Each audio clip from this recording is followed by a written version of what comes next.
સુરતમાં શિવશક્તિ માર્કેટમાં લાગેલી ભીષણ આગને 48 કલાક બાદ કાબૂમાં લેવાયા બાદ આખરે વેપારીઓની માંગણીને પગલે વહીવટીતંત્રે કેટલીક સૂચનાઓ સાથે વેપારીઓને માર્કેટમાં પ્રવેશવાની મંજૂરી આપી હતી।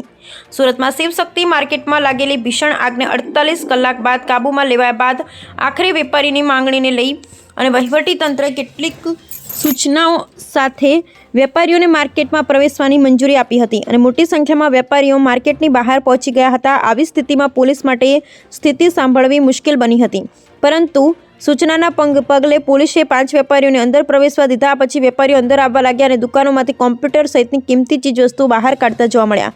શિવશક્તિ માર્કેટમાં 25મી ફેબ્રુઆરીએ આગ લાગી, ત્યારબાદ માર્કેટના વેપારીએ તેમની દુકાનોની હાલત જાણવા મળી ન હતી।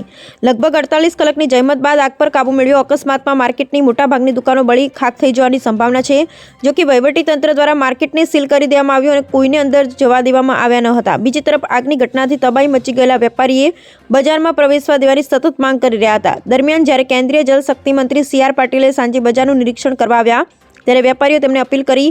આ પછી વહીવટીતંત્ર સાથે વાત કર્યા પછી વહીવટીતંત્રે ભોયરામાં દુકાનો ધરાવતા વેપારીઓને પ્રવેશવાની મંજૂરી આપી, જો કે આ માટે કેટલીક શરતો રાખવામાં આવી હતી, જે મુજબ એક સમયે માત્ર 5 વેપારીઓને જ એન્ટ્રી આપવામાં આવશે। દરેક વ્યક્તિએ હેલ્મેટ પહેરવું ફરજિયાત રહેશે। વેપારીઓની સાથે પોલીસકર્મી અને ફાયરમેન રહેશે।